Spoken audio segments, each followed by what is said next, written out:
അളിയാ കൊറേ നാളെ ഇങ്ങനെ ഫ്ലൈറ്റിൽ യാത്ര ചെയ്തിട്ട് ഇങ്ങനെ പോവാൻ നല്ല രസമുണ്ടല്ലേ? എങ്ങനെ ഇല്ലാതിരിക്കും? ഇപ്പോൾ പോകുന്നത് ഫ്രീ ട്രിപ്പ് അല്ലേ? എനിക്ക് നന്നായിട്ട് വിശക്കുന്നുണ്ട്. പോകട്ടെ, വേഗം പോയി എയർ ഹോസ്റ്റലിനെ വിളിക്ക്. ആഹാരത്തിനുള്ള ഓർഡർ കൊടുക്കാന്നേ. എക്സ്ക്യൂസ് മീ, അതെ എയർ ഹോസ്റ്റസ് മാഡം.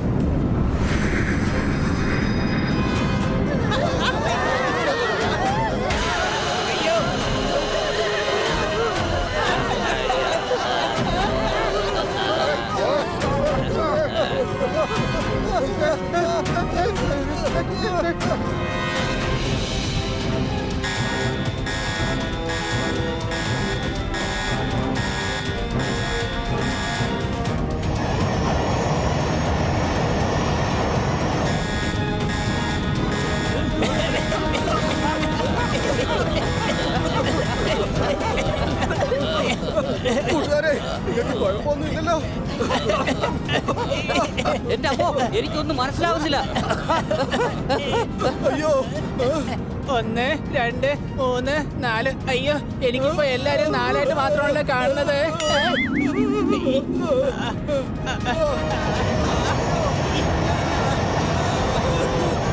ഹണി എഴുന്നേക്ക്, ഹണി എഴുന്നേക്ക്, എഴുന്നേക്ക് ഹണി.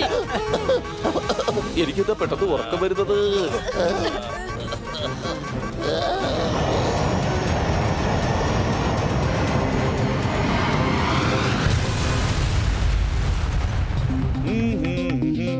സമാധാനത്തിൽ ഉറങ്ങണമെങ്കിൽ ഉറങ്ങിക്കൊള്ളൂ. എല്ലാ കാര്യത്തിലും സമ്മതം ചോദിക്കേണ്ട ആവശ്യമില്ലല്ലോ. ഉറക്കം കിട്ടാത്തവർ കാണൂ ഞങ്ങളുടെ key show കുലെ Munch four Paanch.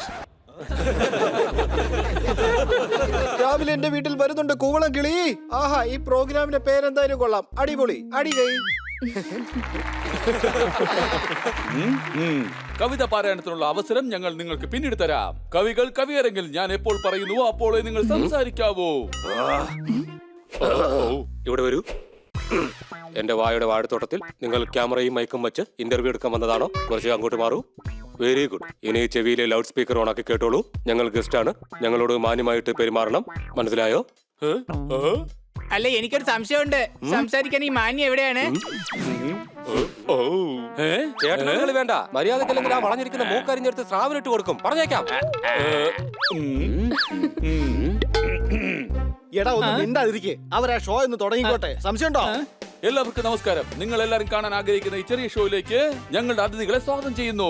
ഇവരെല്ലാവരും സർവൈവലിസ്റ്റ് ആണ്. കാരണം ബോംബിംഗ് എയർലൈൻസിന്റെ ഫ്ലൈറ്റ് 444D അപകടത്തിൽ നിന്നും രക്ഷപ്പെട്ടിരിക്കുകയാണ്. രക്ഷപ്പെട്ട സന്തോഷമുള്ള കാര്യമല്ലേ? അതിനെന്തിനാ എത്ര ദേഷ്യത്തെ പറയുന്നേ? ഇതിന്റെ സ്റ്റൈലാണ്. ഞങ്ങൾക്ക് സന്തോഷവുമുണ്ട്. പക്ഷേ പ്ലെയിൻ എങ്ങനെ കാണാതെ പോയെന്ന് അറിയാനുള്ള ആഗ്രഹം ഞങ്ങൾക്ക് വല്ലാതെയുണ്ട്. അഥവാ ആരെങ്കിലും തട്ടിക്കൊണ്ടുപോയതാണോ? അങ്ങനെയാണെങ്കിൽ ആരാണവർ? എന്നെ വട്ടുപിടിപ്പിക്കരുത്. ആദ്യം നിങ്ങൾ പറയൂ ഹണി, എന്താണ് സംഭവിച്ചത്? ആദ്യം മുതൽ അവസാനം വരെ വേഗത്തിൽ പറയൂ. അത് പിന്നെ ആദ്യം ഞാൻ രാവിലെ എഴുന്നേറ്റ് ബ്രഷ് ചെയ്തു. എടാ, ഇത്രയും തുടക്കം മുതൽ വേണ്ട. പ്ലെയിനിൽ കയറിയതിനു ശേഷം എന്താ സംഭവിച്ചെന്ന് പറഞ്ഞാൽ മാത്രം മതി. ചേട്ടൻ അവിടെ വെച്ച് നിർത്തിപ്പിച്ചത് ഏതായാലും നന്നായി. അല്ലെങ്കിൽ ഈ മരത്തലയും ജനിച്ചപ്പത്തൊട്ടുള്ള കാര്യങ്ങൾ ഇവിടെ കഥയായിട്ട് ഇപ്പൊ വിളമ്പിയേനെ. ഞങ്ങൾക്ക് ഏതായാലും ഒരു കഥ വേണ്ടി വരുമല്ലോ. ശരി, പറയൂ. പ്ലെയിനിൽ നടന്ന കാര്യങ്ങൾ ഓരോന്നായി പറയൂ. ഞാൻ പ്ലെയിനിൽ കയറി ചെന്ന ഉടൻ തന്നെ എയർ ഹോസ്റ്റസ് ഓടി വന്നിട്ട് എന്നോട് ഗുഡ് മോർണിംഗ് പറഞ്ഞു.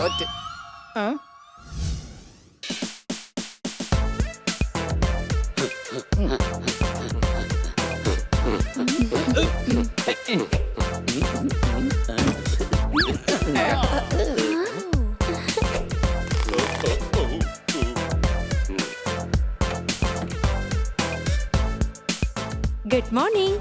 ബോംബൻ എയർലൈൻസിലേക്ക് ഏവർക്കും സ്വാഗതം. പിന്നൊരു കാര്യം, ഫ്ലൈറ്റ് എടുക്കുമ്പോ ബോംബ് പൊട്ടുന്ന പോലെ ഒരു ശബ്ദം കേട്ടാ പേടിക്കരുത്.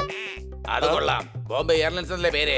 അപ്പൊ ബോംബ് പൊട്ടു തന്നെ ചെയ്യാം. അയ്യോ, അതുകൊണ്ടൊന്നും അല്ല. ഈ പ്ലെയിൻ ഉദ്ഘാടനം ചെയ്യുന്ന സമയത്ത് ഗുണ്ടിന് പകരം ആരോ ബോംബ് വെച്ചു, അതുകൊണ്ടാ. പിന്നൊരു കാര്യം, നിങ്ങളുടെ വെള്ളക്കുപ്പികളെല്ലാം നിറച്ചു വെച്ചോളണം. ഇടയ്ക്ക് ബെല്ലടിച്ച് ഞങ്ങളെ ശല്യപ്പെടുത്തരുത്. മനസ്സിലായോ? അങ്ങനെയാണെങ്കിൽ പിന്നെ നിങ്ങൾക്ക് എന്താണ് ഇവിടെ ജോലി? ഈ ഇൻഫർമേഷൻ നിങ്ങളെ എല്ലാരെയും അറിയിക്കുന്നതാണ് എന്റെ ജോലി. മനസ്സിലായോ?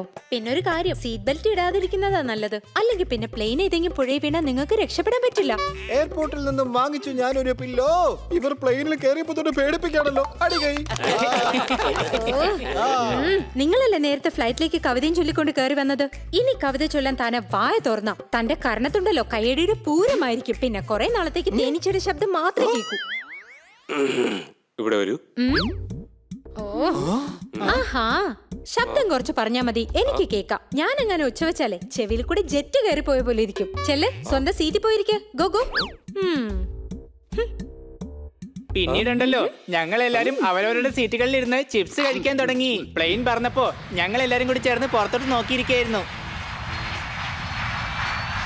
പെട്ടെന്നൊരു പൊട്ടിത്തെറിയുടെ ശബ്ദം ഞങ്ങൾ കേട്ടു. പിന്നീട് അങ്ങോട്ട് എന്തോ ഗ്യാസ് പ്ലെയിനകത്ത് നിറയാൻ തുടങ്ങി. എല്ലാവർക്കും ചുമ വന്നു. ശ്വാസം പോലും എടുക്കാൻ പറ്റാത്ത അവസ്ഥയായിരുന്നു. നിങ്ങൾ കേട്ടില്ലേ?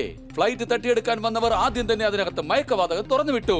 ഇനി ഉറങ്ങണമെങ്കിൽ ഉറക്ക ഗുളിക കഴിക്കേണ്ട ഒരു ആവശ്യവും വേണ്ടി വരുന്നില്ല. മയക്കവാതകമുണ്ടെങ്കിൽ ഉറങ്ങാൻ എന്തെളുപ്പം. ഫ്ലൈറ്റിൽ വെച്ചുണ്ടായ ഈ അപകടം തീവ്രവാദികൾ കാരണമാണോ അല്ലെങ്കിൽ ഫ്ലൈറ്റിൽ കൊടുത്ത ചിപ്സ് കാരണമാണോ സംഭവിച്ചെന്ന് അറിയാനുള്ള ആഗ്രഹം ഞങ്ങളുടെ പ്രേക്ഷകർക്കുണ്ട്. അതെ അതെ അതെ. ആ ഇവിടെ വരൂ. തന്റെ തലയിലും മസിലിലും നിറച്ചു വെച്ചിരിക്കുന്ന നുണയെന്ന ഗ്യാസ് കളയൂ. എന്നിട്ട് വേഗം ഹണി പറയുന്നത് കേൾക്കൂ. എന്താ? എങ്കിൽ ഹണി നിങ്ങൾ പറയൂ, എന്താണ് സംഭവിച്ചത്?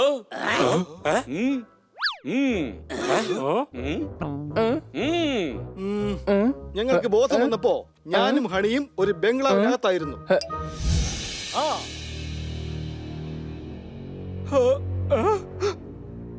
അയ്യോ അയ്യോ എന്താ? അയ്യോ ഹണി, വേഗം എണീക്ക്.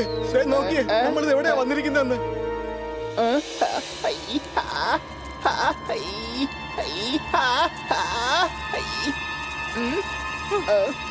എടാ മണ്ടന്മാരെ, കുന്തം വിഴിഞ്ഞ പോലെ നോക്കി നിക്കണ്ട, ഇത് ബംഗ്ലാവാണ്. അപ്പൊ നമ്മുടെ പ്ലെയിൻ ബംഗ്ലാവിനെ പോലെ തോന്നിക്കുവാണ്. അതായത് നമ്മൾ പ്ലെയിനിൽ തന്നെയാണ്. നമ്മള് ബംഗ്ലാവിലാടാ പോട്ടാ. പ്ലെയിനകത്ത് ഇത്രയും വലിയ ഹാൾ ഉണ്ടാവുമോ? അഥവാ ഇത് പ്ലെയിൻ അല്ലെന്നുണ്ടെങ്കിൽ ഈ എയർ ഹോസ്റ്റസിന് ഇവിടെ എന്താ കാര്യം? ഞാൻ എയർ ഹോസ്റ്റസിന്റെ ജോലി തന്നെയാ ചെയ്യുന്നത്. പക്ഷെ അതിനർത്ഥം ഞാൻ ഈ യൂണിഫോമിൽ എവിടേക്ക് നിൽക്കുന്നോ അവിടെയെല്ലാം പ്ലെയിൻ ആണെന്നല്ല. ആ പറഞ്ഞതും ശരിയായ കാര്യമാണ്. ഇപ്പൊ ആലോചിക്കേണ്ടത് നമ്മുടെ കൂടെ ഉണ്ടായിരുന്നവരൊക്കെ എവിടെ പോയെന്നാണ്. മാത്രമല്ല, നമ്മൾ ഈ ബംഗ്ലാവിൽ എത്തിയത് എങ്ങനെയാണ്? നമുക്ക് ചോദിക്കാന്നേ. ഹലോ, ആരെങ്കിലും ഉണ്ടോ? ആരെങ്കിലും ഉണ്ടോ ഇവിടെ?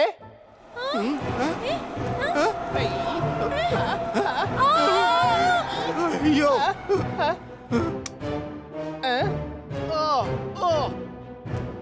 അയ്യോ, എന്റെ അമ്മച്ചിയെ രക്ഷിക്കണേ. അയ്യോ, എന്റെ തത്തമല്ല മുത്തപ്പ. അയ്യോ അയ്യോ, ആരാടാ എനിക്ക് ഹെൽമെറ്റ് വെച്ച് തന്നെ? എന്റെ അമ്മച്ചി, ഈ ഹെൽമെറ്റ് എന്റെ നേരെയാണല്ലോ വന്നോണ്ടിരിക്കുന്നത്. അല്ല, ഇവനെന്തിനായി കിടന്ന് ഓടുന്നേ? ഞാൻ ഹെൽമെറ്റ് അല്ലടാ, പോപ്പട്ടാടാ ഹണി. അയ്യോ എന്റെ ദൈവമേ, ഇവന്മാർ എന്തൊക്കെയാ ഈ കാണിക്കുന്നേ? പിന്നെ എടാ എടാ എടാ, ഞാൻ പോപ്പട്ടാടാ ഹണി. ഹെൽമെറ്റിന്റെ അകത്ത് കുടുങ്ങി പോയതാ. എന്നെ വേഗം ഒന്ന് പുറത്തിറക്കോ. എടാ പോപ്പട്ടെ, നീയായിരുന്നോ? അല്ല, നീ എങ്ങനെയാ വീണത്? ആദ്യം നീ ഇത് പറ.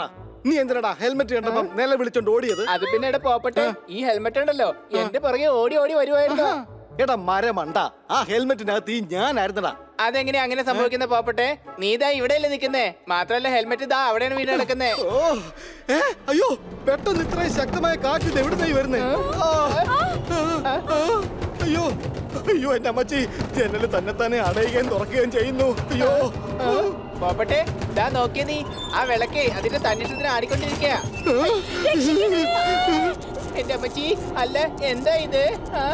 അല്ല, ഇത് പോപ്പട്ടിന്റെ ടോർച്ചല്ലേ? എടുത്ത് കയ്യിൽ വെച്ചേക്കാം.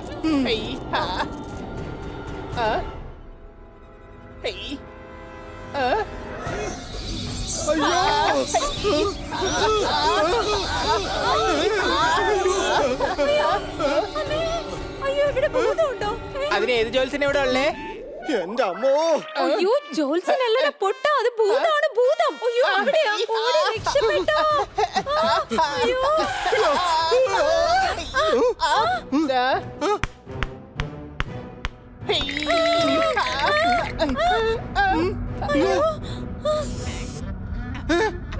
അല്ല, അയ്യേ, ഇതൊരു ചെറിയ എലിക്കുഞ്ഞല്ലേ. ഞാൻ നിങ്ങളോട് ആദ്യമേ പറഞ്ഞല്ലേ, ഈ ഭൂതവും പ്രേതവും ഒന്നും ഇല്ല. അല്ല, ഇതെന്തോന്നാ? അയ്യോ, ദേ ഭൂതം. വേഗം ഓടിക്കോ. ഓടിക്കോ.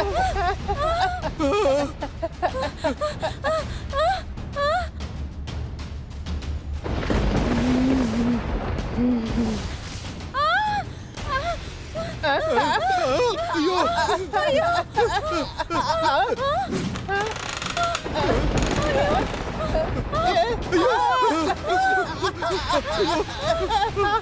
അയ്യോ.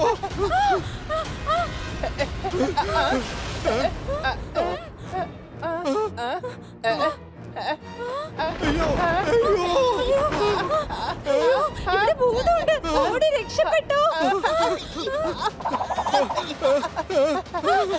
അയ്യോ, രക്ഷിക്കണേ, ഞാനും വരുന്നു, രക്ഷിക്കണേ.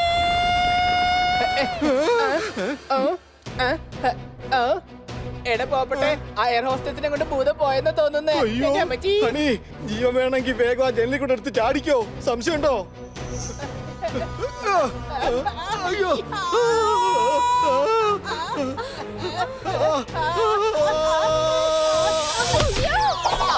ഭൂതം, ഭൂതം.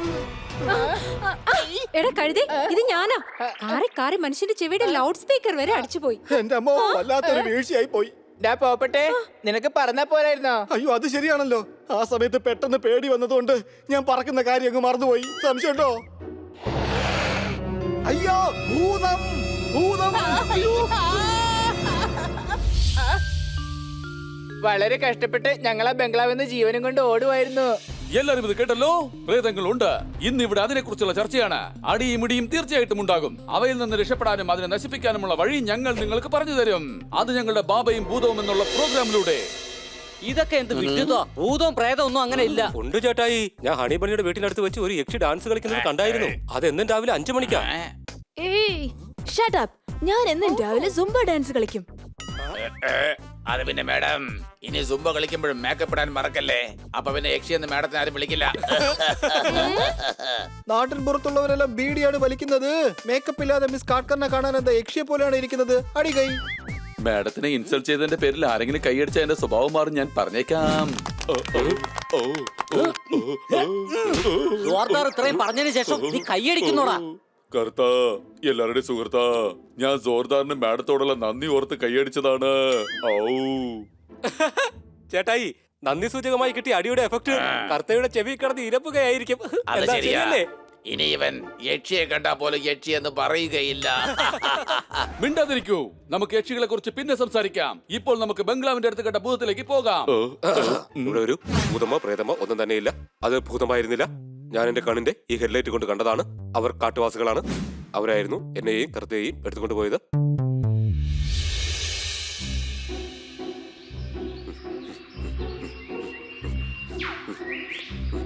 ഇവിടെ ഒരു മയക്കത്തിൽ നിന്നും നമ്മൾ മയക്കം മാറി എഴുന്നേറ്റ് കുഴപ്പമില്ലാതെ നടന്നു നീങ്ങുന്നുണ്ട്. പക്ഷെ എനിക്ക് മനസ്സിലാവുന്നില്ല നമ്മൾ എങ്ങോട്ടാണ് നടന്നു നീങ്ങുന്നത്. വലതും മനസ്സിലായോ കർത്ത? കർത്താ, എല്ലാവരുടെയും സുഹൃത്താ.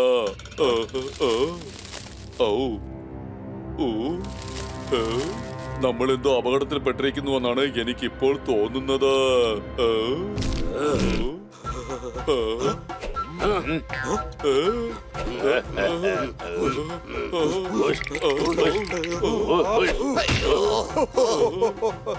നോക്കൂ കർത്ത, ഇവർ വടി കൊണ്ട് അടിക്കുകയാണല്ലോ. ഇവരെന്നെ വല്ലാതെ അപമാനിക്കുകയാണ്. ഇവരോട് പറഞ്ഞേക്ക് മര്യാദയ്ക്കല്ലെങ്കിൽ ഇവരെ ഞാൻ കെട്ടിപ്പൂട്ടി റെയിൽവേ ട്രാക്കിൽ കൊണ്ടിടുമെന്ന്. അതവർക്ക് പറഞ്ഞാൽ മനസ്സിലാകില്ല. അവർ അപകടകാരികളാണ്. ആദ്യം ഡോക്ടർ മനസ്സിലാക്കണം. ആണോ? എന്നാ പിന്നെ ഓടിക്കൂടെ?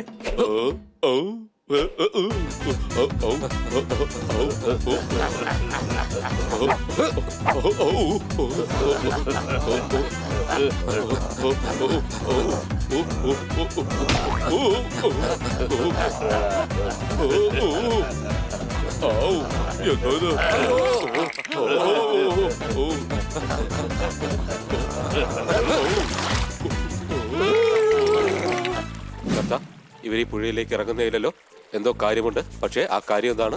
മുതല. അതെ അതെ, എന്ന് മുതലാണെന്നാ ഞാൻ ഈ ആലോചിച്ചോണ്ടിരിക്കുന്നത്. ഈ പുഴയിൽ മുതല ഉണ്ടെന്നാണ് ഞാൻ പറഞ്ഞത്. അങ്ങോട്ട് നോക്കിയേ.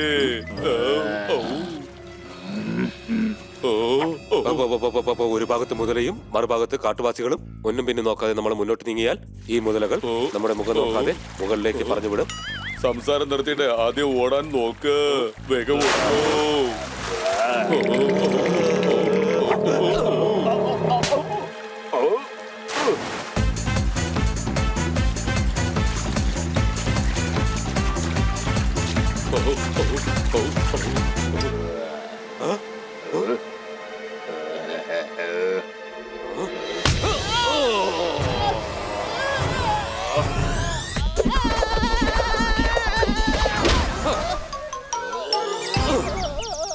ഇവിടെ ഒരു മുതലകൾ വെള്ളത്തിൽ അധിക നേരം കിടന്നാൽ ന്യൂമോണിയ ബാധിക്കുന്നതാണ്.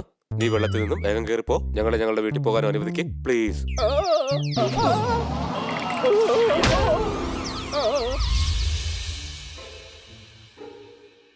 അങ്ങനെ വളരെ കഷ്ടപ്പെട്ടാണ് ഞങ്ങൾ രണ്ടുപേരും ആ കാട്ടിൽ നിന്ന് രക്ഷപ്പെട്ടു പോകുന്നത്. അപ്പോൾ അത് മലവേടന്മാരെന്നാണോ നിങ്ങൾ പറയുന്നത്? അതെ, കണ്ടില്ലേ പ്രേക്ഷകരെ, അത്ഭുതം തന്നെ.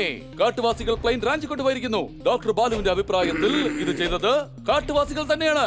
ഇവിടെ വരൂ. തന്റെ വായിൽ വേഗം തലച്ചോറിന്റെ സൈലൻസർ പിടിപ്പിക്കൂ. എന്നിട്ട് ചിന്തിക്കൂ, പ്ലെയിനിൽ ഇല്ലാത്ത കാട്ടുവാസികൾ എങ്ങനെയാണ് പ്ലെയിൻ റാഞ്ചുന്നത് എന്ന്. പക്ഷെ സാറ് പറഞ്ഞത് കാട്ടുവാസികളാണെന്നല്ലേ? അവരല്ല. തള്ളുന്ന തള്ളു കേട്ടില്ല ചേട്ടായി. കുറച്ചു നേരം മുമ്പേ പറഞ്ഞത് കാട്ടുവാസികൾ ഓടിച്ചിട്ടെന്നാ. ഇപ്പൊ പറയുന്നു അത് കാട്ടുവാസികൾ അല്ലെന്ന്. ഞണ്ടേ മിണ്ടിയ മണ്ടടിച്ചു പൊട്ടിക്കും ഞാൻ. കാട്ടിൽ കാട്ടുവാസികൾ ഉണ്ടായിരുന്നു, പ്ലെയിനിൽ പക്ഷെ അവരില്ലായിരുന്നു. അതെ, വെറുതെ വളച്ചു കെട്ടി കാര്യം പറയാതെ ഒറ്റ വാക്കിലെങ്കിൽ പറ, കാട്ടുവാസികൾ ഉണ്ടായിരുന്നോ അതോ ഇല്ലയോ? ഒരു മിനിറ്റ്, കാടിനെ കുറിച്ച് നമ്മൾ നമ്മുടെ ഷോയിൽ സംസാരിക്കാം. അതായത് ജംഗിൾ മേ ദംഗൽ. ഇതിലൂടെ ഞങ്ങൾ മറ്റുള്ളവർക്ക് കൃഷിയെ കുറിച്ച് നന്നായിട്ട് പറഞ്ഞു കൊടുക്കും. ഇപ്പോഴത്തെ ചിന്താ വിഷയം ഇതാണ്: പ്ലെയിൻ റാഞ്ച് ആരാണ്, എന്തിനു വേണ്ടിയാണ്? അത് ഭൂതവുമല്ല, പ്രേതവുമല്ല, കാട്ടുവാസികളുമല്ല. എന്നാൽ പിന്നെ ഇതാരാണ്? ഓ, ഞാൻ പറയാം. അതൊരു സയന്റിസ്റ്റ് ആണ്. അതെ, ബെർമുഡ ട്രയാങ്കിൾ പ്ലെയിനുകൾ എങ്ങനെയാണോ കാണാതാകുന്നത് അതുപോലെ അതേ രീതിയിൽ തന്നെ മാഗ്നറ്റിക് റേസ് ഉപയോഗിച്ചാണ് ഈ പ്ലെയിനും ഹൈജാക്ക് ചെയ്തിരിക്കുന്നത്. താങ്കൾക്ക് എന്തുകൊണ്ടാണ് ഈ സംശയം വന്നതെന്ന് പ്രേക്ഷകർക്കറിയാൻ ആഗ്രഹമുണ്ട്. കണ്ടക്ടറുടെ കണ്ടക്ടിങ് കണ്ടിട്ടുണ്ട്, ഡോക്ടറുടെ ഡോക്ടറേറ്റ് കണ്ടിട്ടുണ്ട്, ഞങ്ങൾ കാട്ടിൽ വെച്ച് അയാളുടെ ലബോറട്ടറി കണ്ടിട്ടുണ്ട്. ആ അതെ അതെ, ഞാനും കണ്ടിട്ടുണ്ട് ലബോറട്ടറി. നടന്നത് എന്താണെന്ന് ഞാൻ തന്നെ പറയാം. ഞങ്ങൾക്ക് ബോധം തെളിഞ്ഞപ്പോൾ ഞങ്ങൾ ഒരു ലബോറട്ടറിയിലായിരുന്നു.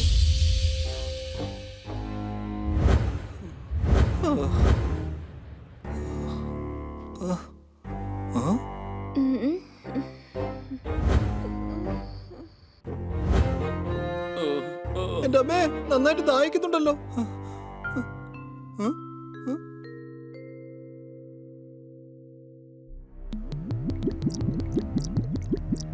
ആഹാ, ദാ വെള്ളം കിട്ടിയല്ലോ.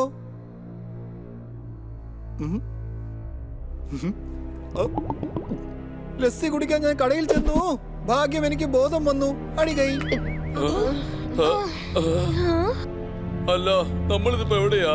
ഓ അയ്യോ, ഇതെവിടെയാ? ഇതൊരു ലബോറട്ടറി അല്ലേ? പക്ഷെ നമ്മൾ എങ്ങനെയാ ഇവിടെ എത്തിയത്? ഓ, എനിക്ക് വല്ലാതെ പേടിയാവുന്നുണ്ട്. പേടിക്കണ്ട കിറ്റി, ഞാൻ ആ ഹൈജാക്കറിനെ 250 കിലോയുള്ള കൈ കൊണ്ട് ഇടിക്കും. അതോടെ അവൻ തവിടുപൊടി ആവുകയും ചെയ്യും. എന്റെ അമ്മച്ചി, എനിക്കിത് എന്തായി സംഭവിക്കുന്നത്?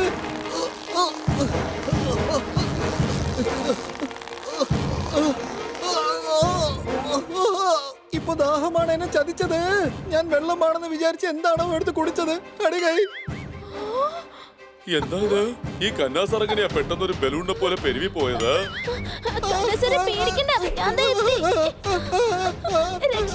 രക്ഷിക്കണേ. അയ്യോ, ഓഹോ, സണ്ണി, വേഗം പോയി അവരെ പിടിച്ചു നിർത്തൂ. ഓക്കെ മാഡം, ഞാൻ ഇപ്പോൾ തന്നെ അദ്ദേഹത്തെ നിർത്താം.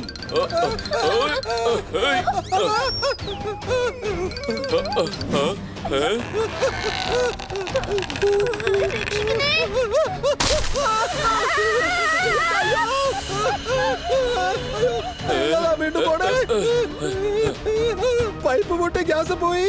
ഞാനിപ്പോ ഒരു കളർ പാവ പോലെ ആയി. അടികൈ. പോലെ അവിടെ കിറ്റി.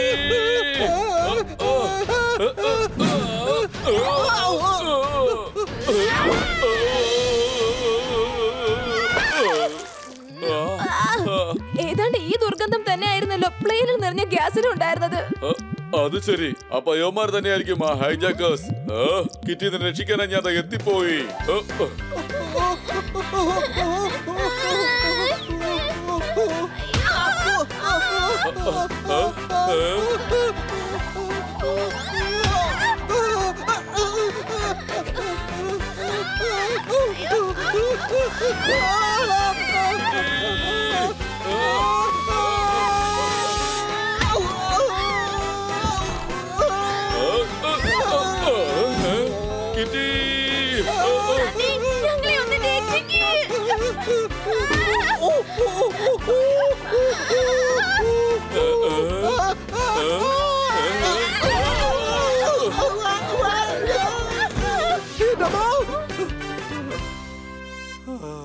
ഓഹോ ഖന്ന സാറേ, ഇനിയിപ്പോ ഞാൻ തന്നെ എന്തെങ്കിലും ചെയ്യേണ്ടി വരും. ഓഹോ, എന്തായാലും ഈ ബട്ടൺ ഒന്ന് ട്രൈ ചെയ്ത് നോക്കാം.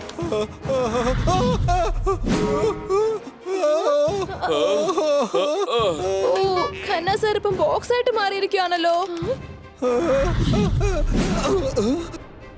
അയ്യോ മാഡം, ഇത് എന്താ ചെയ്തത്? അയ്യോ എന്റെ ദൈവമേ, ഞാനിത് എന്താ ചെയ്തത്? ഇനി എനിക്കിതെല്ലാം പഴയതുപോലെ ആക്കേണ്ടി വരും. ഈ ബട്ടൺ ഒന്ന് ട്രൈ ചെയ്ത് നോക്കാം. പ്ലീസ് കന്ന സർ, താങ്കൾ പഴയ രൂപത്തിൽ വേഗം തിരിച്ചു വരൂ.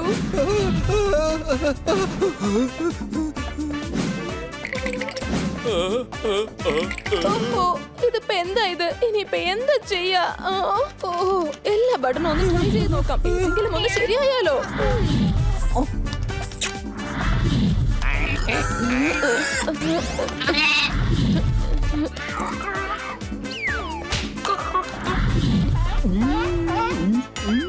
മാഡം, രണ്ടാമത്തെ കമ്പ്യൂട്ടറിൽ ഒന്ന് ട്രൈ ചെയ്യേ. ചിലപ്പോ കന്നാ സാർ പഴയതുപോലെ ആയാലോ. ശരി, ഞാൻ ഇപ്പോ തന്നെ ചെക്ക് ചെയ്യാം. ഓഹോ, ഖന്ന സർ എന്താണ് പഴയതുപോലെ ആവാത്തത്? അയ്യോ, എന്റെ പുതിയ വാലിന് തീ പിടിച്ചേ.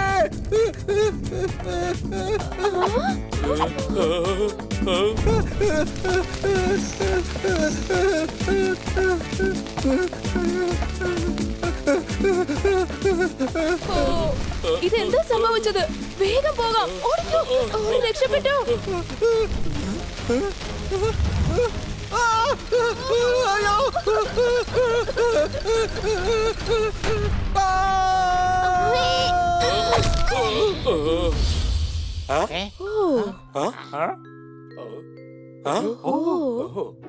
പിന്നീട് ഞങ്ങൾ അവിടുന്ന് ഓടി രക്ഷപ്പെടുകയായിരുന്നു.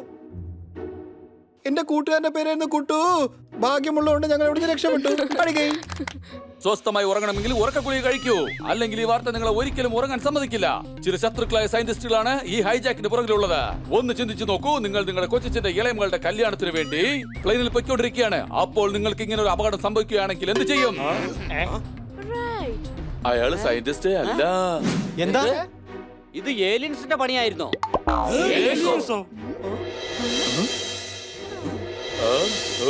കഥയിൽ ഇതാ വീണ്ടും ഒരു വഴിത്തിരിവ്. ഹൈജാക്ക് ചെയ്തത് ഏലിയൻസ് ആണ്. ഇതുപോലെ ഞെട്ടിപ്പിക്കുന്ന വിവരങ്ങൾ ഞങ്ങളോട് പങ്കുവെക്കുന്നത് ഹണി. പണിയോ? ഞാനൊന്നും പങ്കുവെക്കുന്നില്ലല്ലോ. ഞാൻ ഇയാളുടെ കാര്യമാണ് പറഞ്ഞത്.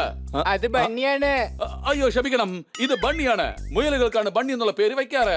എന്നാൽ ഞാൻ പ്രേക്ഷകരോട് പറയുന്നു, പൂച്ചയായിരുന്നിട്ട് ഇദ്ദേഹത്തിന്റെ പേര് ബണ്ണി എന്നാണ്. അപ്പോൾ ബണ്ണി, നിങ്ങൾ പറയൂ, നിങ്ങൾക്ക് എങ്ങനെയാണ് പറയാൻ കഴിയുന്നത് ഈ ഫ്ലൈറ്റ് ഹൈജാക്ക് ചെയ്തത് ഏലിയൻസ് ആണെന്നുള്ള കാര്യം? കാരണം ഞങ്ങൾ അവരെ കണ്ടിട്ടുണ്ട്.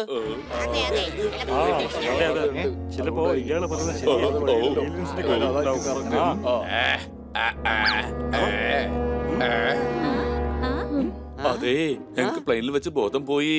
ഞങ്ങൾ എഴുന്നേറ്റപ്പോ ഒരു വലിയ കാട്ടിലായിരുന്നു.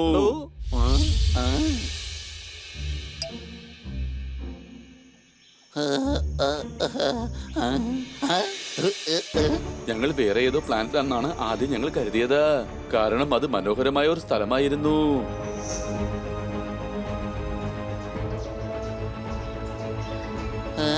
അല്ല, ആകാശത്ത് ഇത്രയും സൂര്യന്മാരോ?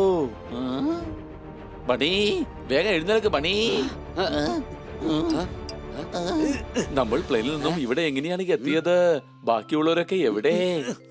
വാടേ, നമുക്ക് നോക്കാം.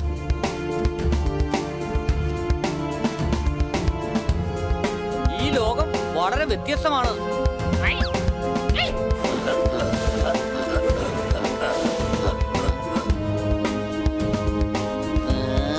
ഇത്രയും വലിയ പൂവോ? ബണി, അയ്യോ, ആരെങ്കിലും രക്ഷിക്കേ. അയ്യോ,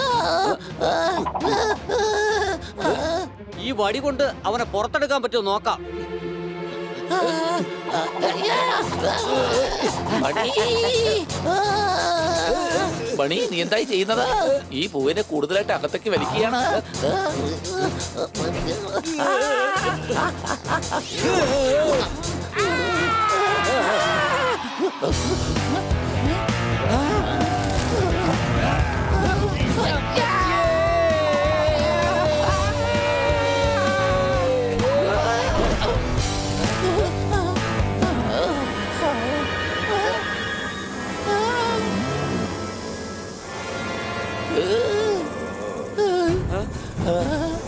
ഇത്രയും വലിയ പാമ്പോ? ഇത് പാമ്പല്ല, ഏലിയൻ അനാക്കോട്ടയാ. ബണ്ണി ഇനിയിപ്പോ നമ്മൾ എന്താണ് ചെയ്യുക?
ആ എലിയൻ അനക്കൊണ്ട പോയെന്നാണ് തോന്നുന്നത്.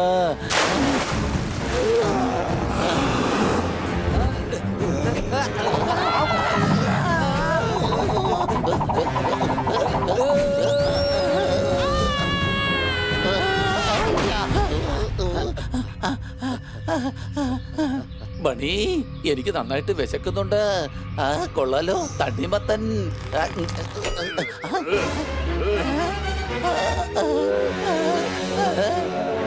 ഏലിയൻസ്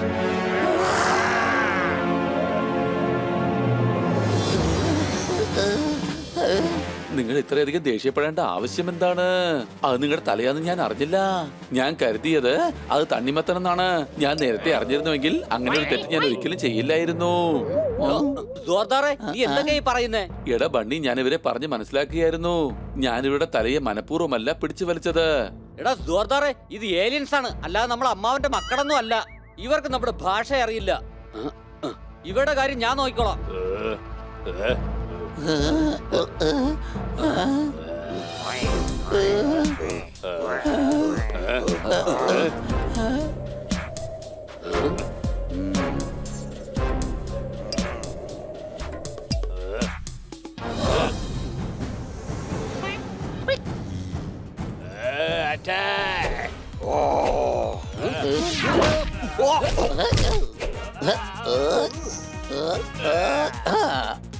ഇവരെ പിടിച്ചിട്ട് കിട്ടുന്നില്ലല്ലോ. എന്തിനാണ് പിടിക്കുന്ന? അടിക്കാവുമാരെ.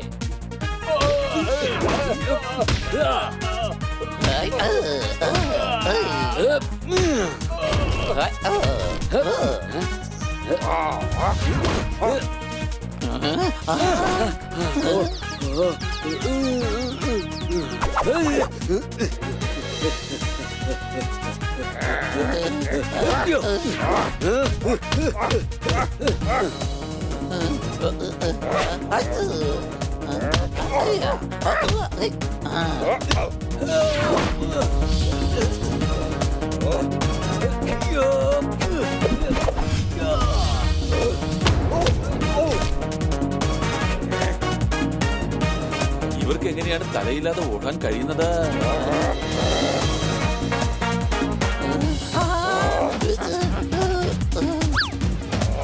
ജോർദാറെ, മാറിക്കോ.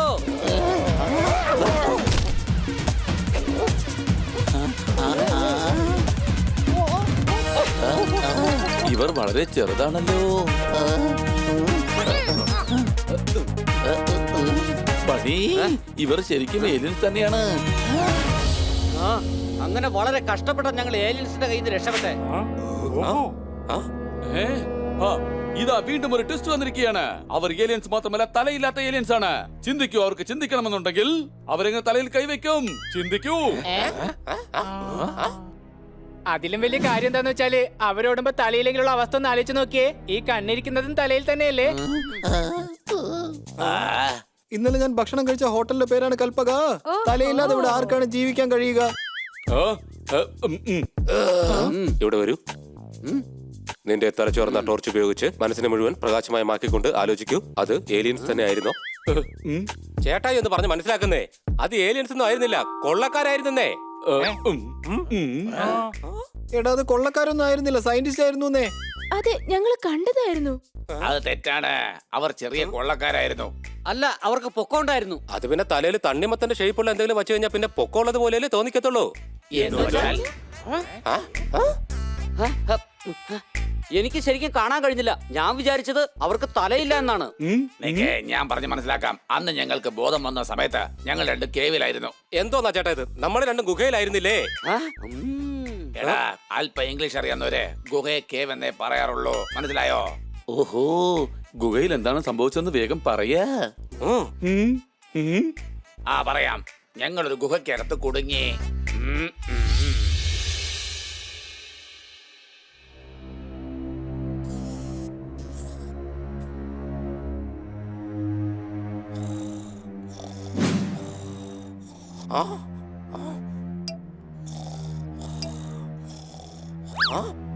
അയ്യോ,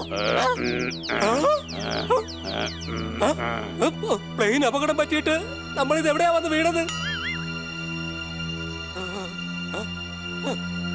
ചേട്ടാ എഴുന്നേക്ക്, നമ്മളിപ്പോ ഇത് എവിടെയാണെന്ന് നോക്ക്. എടാ ഞണ്ടേ, my head is eating circle. എന്തോന്ന്? എടാ മണ്ട, എനിക്ക് തല കറങ്ങുന്നുണ്ടെന്നാ പറഞ്ഞേ. ഓഹ്, വല്ലാത്തൊരു ഗ്യാസായി പോയതാ. അല്ല, ഇതെവിടെയാ? എടാ, നമ്മളിപ്പോ എവിടെയാ വന്നിരിക്കുന്നേ? അറിയില്ല ചേട്ടാ, പക്ഷെ കണ്ടിട്ടൊരു ഗുഹ പോലെയുണ്ട്. ചേട്ടാ, നമ്മൾ എങ്ങനെയാ ഈ ഗുഹയിൽ വന്നത്? എടാ ഞണ്ടേ, ആ കാര്യം ഞാൻ അറിഞ്ഞിരുന്നുവെങ്കിലേ അത് തീർച്ചയായിട്ടും നിന്നോട് ഞാൻ പറയായിരുന്നില്ലേ. ഇനിയിപ്പൊ എങ്ങനെയാ ഇവിടുന്ന് പുറത്ത് കിടക്കണമെന്നൊന്ന് ആലോചിക്കേ.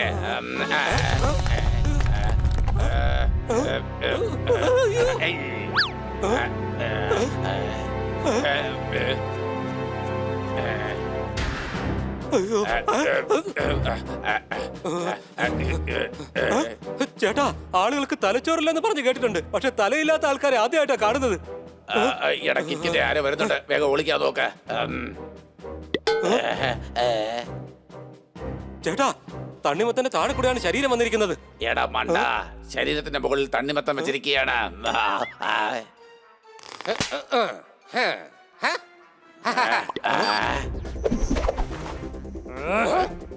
അതെ ചേട്ടാ, ഇവിടെ ഉടുപ്പിന്റെ അകത്തുനിന്നാണ് കുട്ടികൾ പുറത്തു വരുന്നത്. എടാ മണ്ട, അത് കുട്ടികളൊന്നുമല്ല, അവരിവിടത്തെ കുഞ്ഞു മനുഷ്യന്മാരാണ്.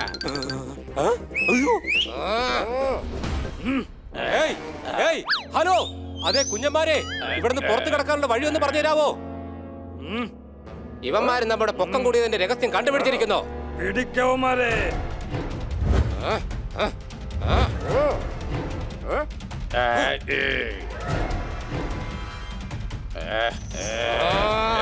എന്നവാ, വലിയ ആൾക്കാർ കുറെ ശ്രമിച്ചതാ എന്നെ പിടിക്കാനായിട്ട്, പക്ഷെ ആർക്ക് ഇതുവരെ പിടി കൊടുത്തിട്ടില്ല ഞാൻ.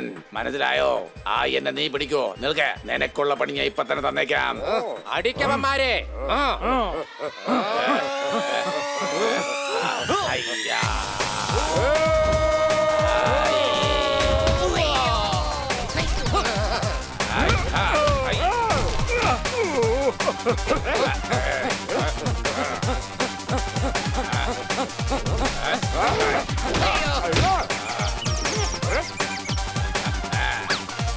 ഞന്റെ അവിടെ ഇങ്ങോട്ടോടാ ഓടുന്നേ.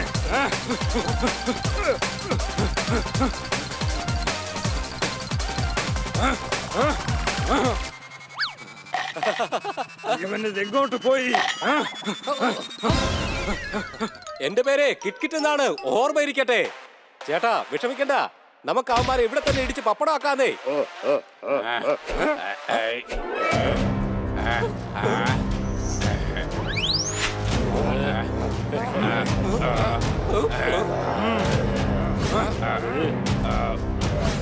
അടിച്ചോടിക്കാവന്മാരെ.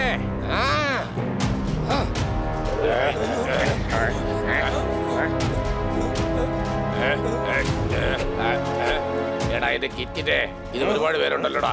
ഇനി ഇവിടെ നമുക്ക് പുറത്ത് കിടക്കണം. ചേട്ടൻ ഇപ്പൊ പറഞ്ഞത് വളരെ ശരിയാണ്. രക്ഷപ്പെടാം. നമുക്കൊരു കാര്യം ചെയ്യാം, ആ വലതുവശത്തെ വഴി കൂടെ രക്ഷപ്പെടാം.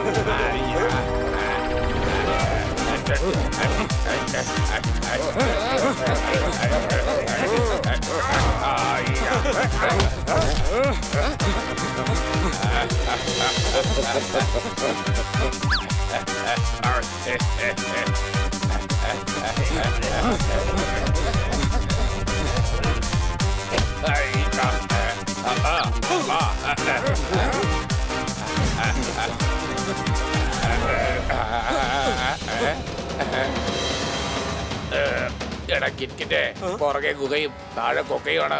എനിക്കാണെങ്കിൽ ഇപ്പൊ എന്നെ മരിച്ചുപോയ മുത്തശ്ശിയാണ് ഓർമ്മ വരുന്നത്. എടാ ഇനിയിപ്പൊ നമ്മൾ എന്താ ചെയ്യുക? ചേട്ടൻ വിഷമിക്കണ്ടെന്നേ, ഞാൻ എന്തെങ്കിലും ഒരു ഐഡിയ ആലോചിക്കാം. ചേട്ടാ അതെ അങ്ങോട്ട് നോക്കി, അവിടെ ഒരു മരത്തടിയുണ്ട്. അതുകൊണ്ടൊരു പാലം ഉണ്ടാക്കി നമുക്ക് വേഗം ഇവിടെ നിന്ന് അപ്പുറത്തെത്താന്നേ.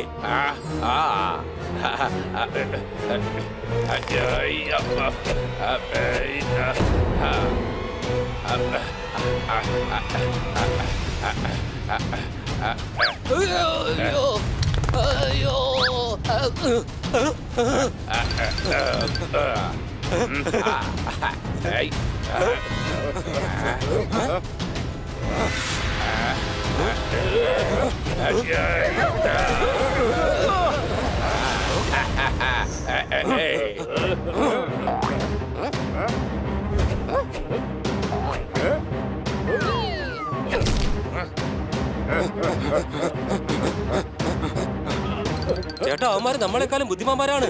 മതിയാക്കെ വേഗം ഓടാൻ നോക്കുക, അല്ലെങ്കിൽ നമ്മുടെ പണി തീരും. അവന്മാര് നമ്മുടെ പുറകെ തന്നെ ഉണ്ട്. അയ്യോ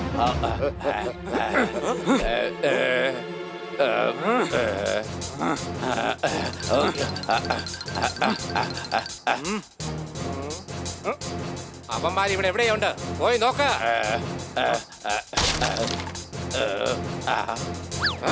അങ്ങോട്ട് പോയി നോക്ക.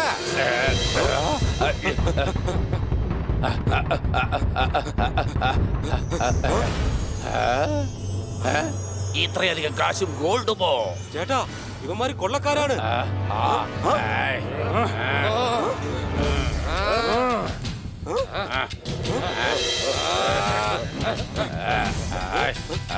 ഇടക്കിറ്റ് ഈ പണം കൊണ്ട് തന്നെ യുവമാരെ നമുക്ക് ഇറങ്ങി വീഴ്ത്താം.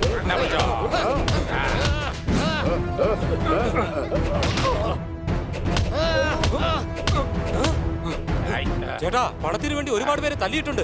പക്ഷെ പണം കൊണ്ട് ആഞ്ഞടിക്കുന്നത് ഇത് ആദ്യമായിട്ടാണ്. അതേടാ, മഹാന്മാർ പറഞ്ഞത് ശരി തന്നെയാ. പണം കൊണ്ട് കിട്ടുന്ന തിരിച്ചടി വലുതായിരിക്കും. ചേട്ടാ ചേട്ടൻ മറന്നുപോയോ? ചേട്ടന് പറക്കാൻ പറ്റില്ലേ?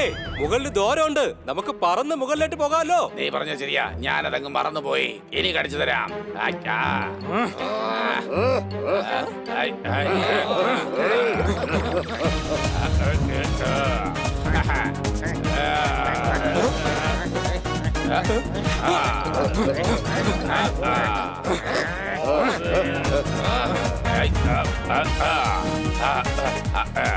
ചേട്ടാ വാ, നമുക്ക് ഈ കാര്യം വേഗം പോലീസിനോട് പറയാം. എന്റെ അമ്മച്ചി, ആ സമയം ഞങ്ങക്ക് പുറത്തു വരാൻ പറ്റാതിരുന്നെങ്കിൽ അവന്മാർ ഞങ്ങളെ ചമ്മന്തിയാക്കിയെന്നെ. അതായത് അവർ ഏലിയൻസ് ആയിരുന്നില്ല. അല്ല, കൊള്ളക്കാരായിരുന്നു. അവർ ഏലിയൻസ് ആയിരുന്നു. ഇവിടെ വരൂ. ഞാൻ പറഞ്ഞിരുന്നില്ലേ അത് കാട്ടുവാസികളാണ്. ഓ അല്ല, അതൊരു സയന്റിസ്റ്റ് ആണ്. അല്ലെങ്കിൽ പിന്നെ അവിടെ ഒരു ലാബോറട്ടറി എങ്ങനെയാണ് വന്നത്? അത് ഭൂതം തന്നെയായിരുന്നു. ഇടയ്ക്ക് കൊള്ളക്കാരവും ഇടയ്ക്ക് കാട്ടുവാസി, പിന്നെ അവര് ഏലിയൻസ് ആയി മാറുമായിരുന്നു. തല കൊണ്ടുപോയി ഒന്ന് റീഫ്രഷ് ചെയ്തിട്ട് വാ. ഭൂതങ്ങൾ എന്താ പണം കൊണ്ടുപോയി അച്ചാറിടാൻ പോവുകയാണോ? അവർ കൊള്ളക്കാർ തന്നെയായിരുന്നു. എന്നാൽ പിന്നെ ഇത്രയും പണമുള്ള അവരെന്തിനാണ് ഗുഹയിൽ തന്നെ കഴിയുന്നത്? ഞാനും സംസാരിച്ചോട്ടെ. ഇങ്ങനെ സംസാരിച്ചാലേ എനിക്ക് പണം കിട്ടുകയുള്ളൂ. താനധികം സംസാരിക്കണ്ട. കൂടുതൽ സംസാരിച്ചല്ലേ ഒറ്റ അടിക്ക് തന്റെ ഉള്ള താടി മുഴുവൻ പറഞ്ഞു പോരും. അധികമായി കഴിച്ചാൽ ശരീരം തടിക്കും. നീ എങ്ങനെ അദ്ദേഹത്തെ അടിക്കും? ദാ ഇങ്ങനെ. കിട്ടിയില്ലേ? എങ്ങനെ ഉണ്ടായിരുന്നു എന്റെ കയ്യടി?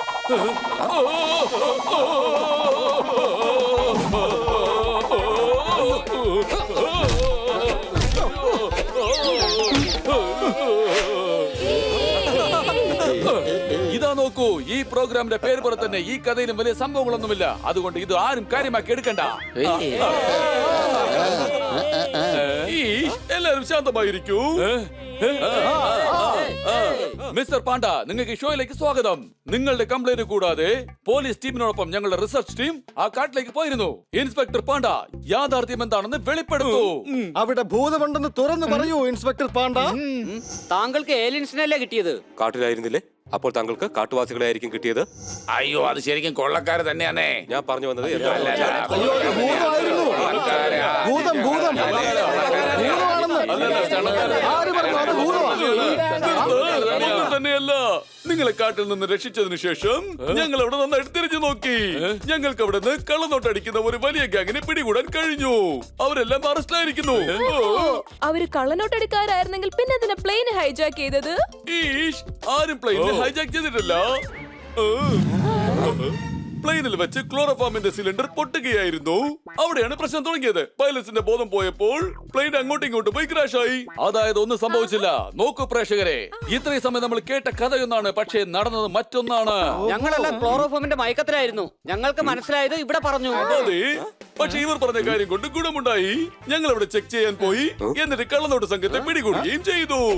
സംഭവിച്ചതും സംഭവിച്ചുകൊണ്ടിരിക്കുന്നതും ഇനി സംഭവിക്കാനിരിക്കുന്നതും എല്ലാം നല്ലത് തന്നെ. സംശയമുണ്ടോ? ഇന്നത്തെ ദിവസം ഇത്രമാത്രം. അടുത്ത ദിവസം ഒരു പുതിയ കഥയുമായി പുതിയ പ്രോഗ്രാമിൽ നമ്മൾക്ക് കാണാം. ക്യാമറമാൻ രാജേഷിനോടൊപ്പം ഞാൻ ലലൻ ടോപ്പിവാല നിങ്ങളോട് വിട പറയുകയാണ്. Good bye.